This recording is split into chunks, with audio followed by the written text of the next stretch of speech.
ఇప్పుడు ఒక మనిషి అనుకోవచ్చు ఏదైనా నేను సాధించగలనని, ఆ స్వేచ్ఛ మనిషికి ఉంది, కానీ అతను సాధించడన్న గ్యారెంటీ లేదు. ఇంకో దానికి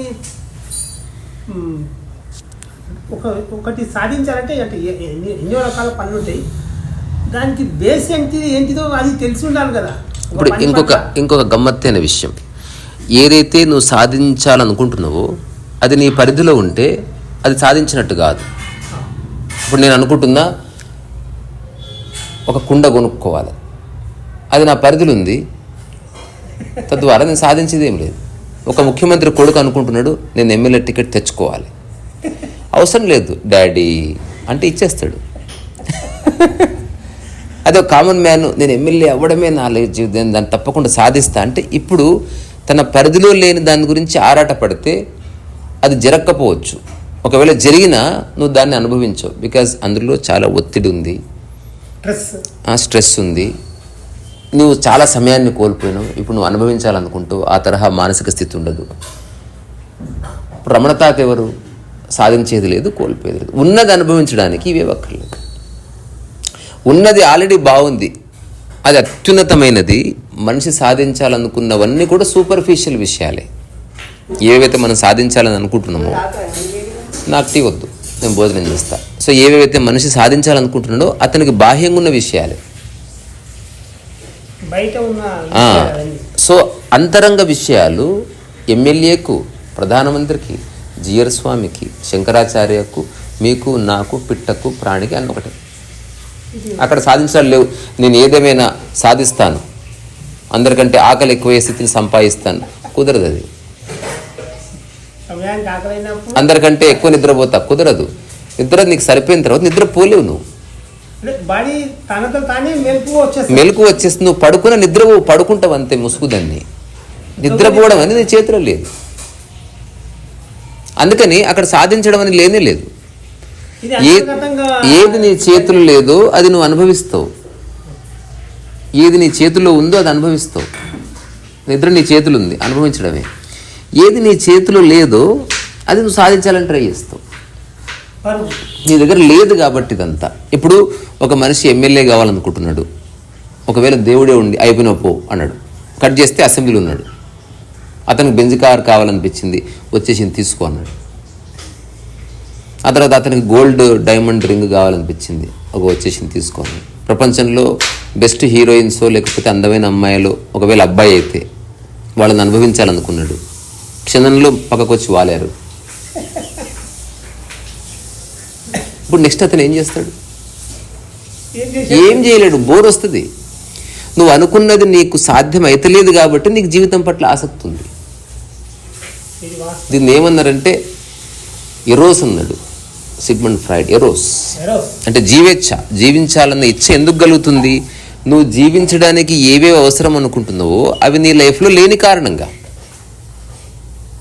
ప్రకృతిలో ఏ ప్రాణికి జీవేచ్ఛ ఉండదు. జీవించాలి, బతకాలి, అనుభవించాలి, నేను సుఖపడాలని ఏ ప్రాణి అనుకోదు. ఉన్న స్థితిని పరిపూర్ణంగా అనుభవిస్తుంటాయి, అంతవరకే. అవి సంస్థితమై ఉన్నాయి, అంటే వాటి స్థితిని అవి పరిపూర్ణంగా అనుభవిస్తున్నాయి. ఆ పరిస్థితులకు అనుగుణంగా వాటిని మార్పులకు గురి చేసుకుంటూ అట్లా జీవిస్తున్నాయి. అవి ఆనందంగానూ లేవు, బాధగానూ లేవు, అవి ఉన్నాయంతే. వాటికి ఎగ్జైట్మెంట్ లేదు, నిరాశ లేదు, అవి జస్ట్ ఉన్నాయంతే. ఆ ఉండడమే ఆధ్యాత్మికత యొక్క మూలతత్వం. జస్ట్ ఉండడం, జస్ట్ బీయింగ్.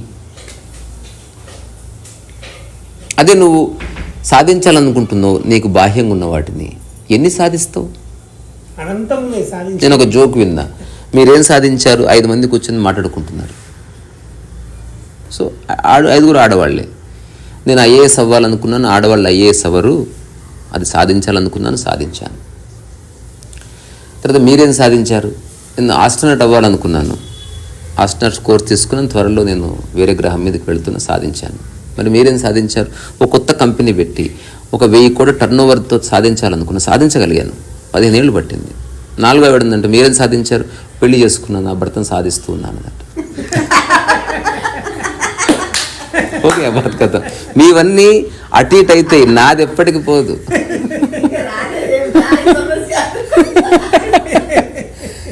సో ఎవడు సాధించడం వాడిది.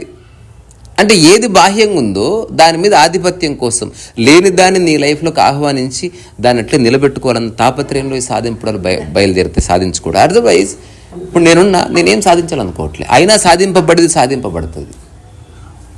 అది నీవు ప్రయత్నం వల్ల రాలేదు కనుక క్లెయిమ్ చేసుకోవడానికి లేదు, అది అహంకారంగా మారదు. ఇది ఒక్కటే తేడా. నీ ప్రయత్నం వల్ల వచ్చింది అనుకున్నావా అహంకారం ఖచ్చితంగా వస్తుంది. నీ ప్రయత్నం లేకుండా వచ్చింది, తద్వారా నువ్వు అనుభవించకపోక నువ్వు చెప్పుకోవడానికి ఏముండదు. అందులో నాదేమి లేదండి అనుకోకుండా వచ్చింది. ఎగ్జాంపుల్, నేను చిరంజీవిని కలవాలని ప్రయత్నం చేసి చిరంజీవి కలిసిండు, అప్పుడు నువ్వు రోజంతా చెప్పుకుంటావు. అట్లా కాకుండా నువ్వు రోడ్డు మీద ఎక్కడో బాత్రూమ్ ఉచ్చబోస్తుంటే చిరంజీవి కారాపు వచ్చిండు, హే బాగున్నావా అని, అప్పుడు నీ ప్రయత్నం ఏమీ లేదు అందులో. మిరాకిల్ అంటే నువ్వు ఆశ్చర్యపోయి చెప్పుకోవడమే. నీకు కలిసింది ఇప్పుడు ఆశ్చర్యం. మా అమ్మ ఎయిర్పోర్ట్ ఇద్దరం వెళ్ళినాం, ఎక్కడికో వెళ్తున్నాం, ఢిల్లీకో ఎక్కడికో వెళ్తుంటే జయసుధ కనిపించింది, సినిమా యాక్ట్రెస్. మా అమ్మ షాక్ చేసింది ఆమెను, అంటే జయసుధ కనిపించింది, ఫోటో దిగాలని అన్నది. బెటా సరే అన్న తర్వాత దిగుపో అంటే నువ్వు అడగన్నది, లేదు నువ్వే అడుగుపో అన్న. దగ్గర పోయి ఏమడిగింది తెలుసా, మీరు జయసుధనేనా? అవును అంటే మీరు రియల్గా చేసి అయితే ఫోటో దిగుతా, అట్లా ఉంటే దిగను నేను అంటే ఎవరు. ఆమె ఆశ్చర్యపోయింది. ఇది ఒక అందమైన హ్యూమిలియేషన్ అంటారు, ఇది ఇన్సల్ట్ చేయడం. ఇప్పుడు ఒక సినిమాలో ఒక పెద్ద డైరెక్టర్ని కలవాలి వచ్చిందా, నేను దిగింది. ఆమెనేమో ఫ్లైట్ డిలే అవుతుందని పరిగెడుతుంది. ఆమె తాపత్రయం ఆమెది. జయసుధైనా ఎవరైనా ఫ్లైట్ ఆగదు. సో అట్లా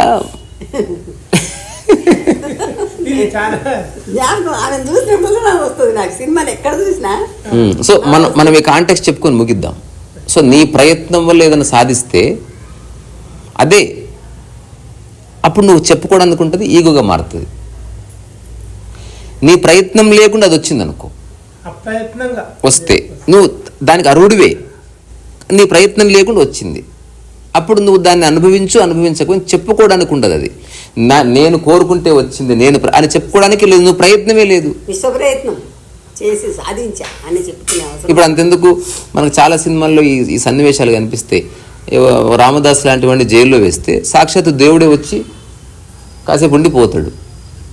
ఇంకెవరినో జైల్లో వేస్తే మన ఎవరో వచ్చి పాచికలాడతారు, వెంకటేశ్వర స్వామి. ఇప్పుడు వెంకటేశ్వర స్వామి నీ ప్రయత్నం లేకుండా వచ్చినప్పుడు తపస్సే లేదు కదా. ఇంకా ఇప్పుడు నన్ను జైలు వేస్తే ఎవరు రాడు చెప్తున్నా, తపస్సే లేదు, నీ గురించి కాదు, కామన్ మ్యాన్ అని చెప్తున్నా.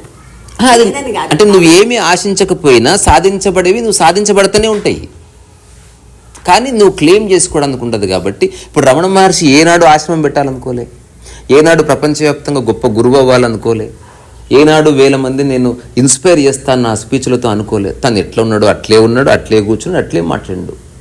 ప్రజలు మెచ్చుకున్నారు, ప్రజలకు నచ్చింది. నేను మా తాతను తలుసుకోలే, ఎప్పుడు రమణ తాతను తలుసుకుంటూనే ఉంటా కదా. ఆయన ఎవరు, నాకేమన్నా చుట్టమా పాడా? సో అంతశ్రోత ఒకటి, ఆ అంతశ్రోత అందరికీ ఒకటే. అది నేను చూసి అక్కడి నుంచి సంబంధం కలుపుకుందా. సంబంధం అంటే ఆయన వేరే నేను వేరే అని కాదు, ఆత్మ ఒకటే, ఆ కోర్ ఒకటే. అది నేను దాని తాత అంటున్నా, ఆ వ్యక్తిని కాదు. తాత అంటే అత్యంత పురాతనమైంది అని. సో అట్లా కాకుండా ఇప్పుడు ఒక సన్యాసి బయలుదేరాడు, అతను ఇట్లా అనుకున్నాడు, నేను ఆశ్రమం పెడతా, నేను అందరికీ ప్రచారం చేస్తా, నేను గురువునే 100 మందికి సేవ చేస్తా అని పోయావనుకో, అవన్నీ జరిగినాడు నీకు తృప్తి కలుగుతుంది. బికాస్ నువ్వు అనుకున్నవి జరిగినట్టు. జరగన్నాడు బాధ కలుగుతుంది. ఇప్పుడు రమణ మహర్షికి తృప్తికి బాధకి అతీతంగా లేడు. అది చాలా అద్భుతమైన స్థితి, ఏ న్యాచురల్ స్టేట్.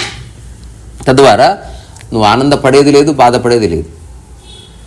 అంటే తాత్కాలిక ఆనందం లేదు, తాత్కాలిక బాధ లేదు, నీలో నిశ్చల ఆనందం ఉంది. మనం అంటాం కదా నిశ్చలానందం. నిశ్చలానందం అంటే అసలు ఆనందం ఉన్నట్టు తెలియదు, అంతే.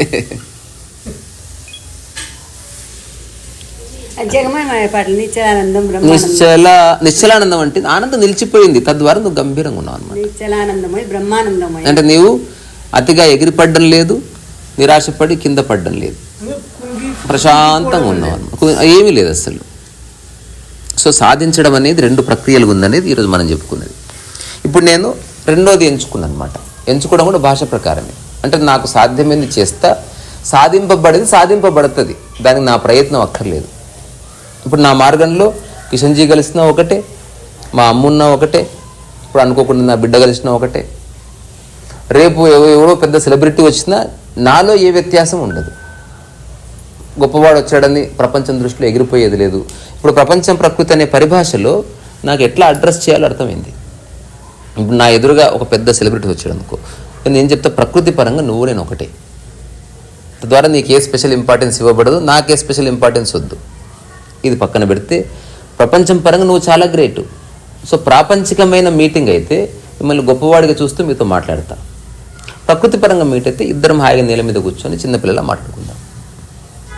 మీ ఛాయిస్. తద్వారా ఎదుటి వ్యక్తికి ఒక ఆప్షన్ ఉంది. రీసెంట్గా ఒక వ్యక్తిని కలిస్తే ప్రకృతి పరంగా మాట్లాడుకుందాం అన్నాడు. అప్పుడు ఇంక ప్రత్యేక గౌరవాలు ఇవ్వడము, ప్రత్యేకంగా భుజాలు వంచి నువ్వు రెస్పెక్ట్ ఇవ్వడం అట్లేం లేదు. నువ్వు ఉన్న స్థితిలో హాయిగా ఉన్నావు, తను ఉన్న స్థితిలో నేను కాళ్ళు చెప్పుకున్నా, ఆయన అటుపక్క కాళ్ళు చెప్పుకున్నాడు, మాట్లాడుకున్నాను. ఓ వీడియో తర్వాత చేసుకుందాంలే ఫ్రెండ్ అన్నాడు.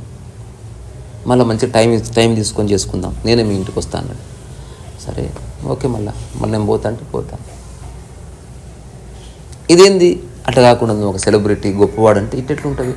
చూద్దామండి, మా మేనేజర్ వస్తాడు మాట్లాడతాడు, ఇవన్నీ బక్వాసులోనే వస్తాయి. సో కొత్త వేరంతో వాయిద్దాం. శ్రీవల్లి గారని నాకు మెసేజ్ పెట్టారు, ఊరికి పేరు కూడా చెప్పి అవసరం లేదు. అంటే మా ఇద్దరు ఫేస్ అందరికి తెలుసు. సో నేను కొత్త వైర్ని కొనడానికి పోతున్నాను వీడియో పెడితే ఆమె నాకు ఫోన్ చేసి ఆ కొత్త వైర్ని నేను ఇప్పిస్తాను. ఈ 5,000 ఎంత 5,000 అన్నా. సో నేను నీకు వైర్ని ఇప్పించాలని నేను కోరుకుంటున్నా. ఇదేం బలవంతం కాదు, ఈగో కాదు, నీకు సహాయం చేయడం కాదు. నీకు ఓకే అయితేనే 5,000 పంపిస్తాను. ఓకే అన్న 5,000 పంపించింది. తద్వారా ఇది శ్రీవల్లి వైలినే, అందుకే శ్రీవల్లి వాయిస్తుంది.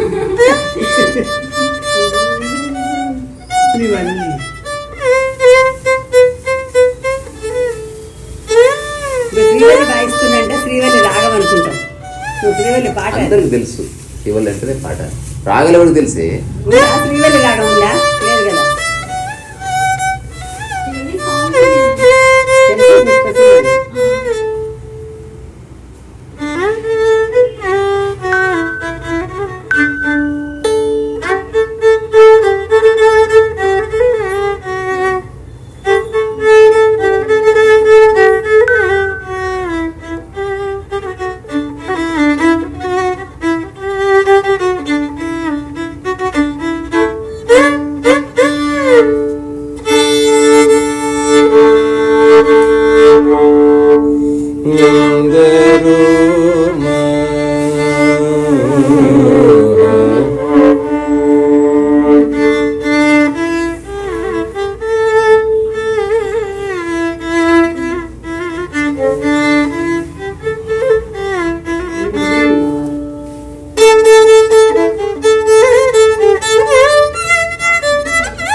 ఇంకాస్త ఫైన్ ట్యూన్ చేయాల్సి ఉంది.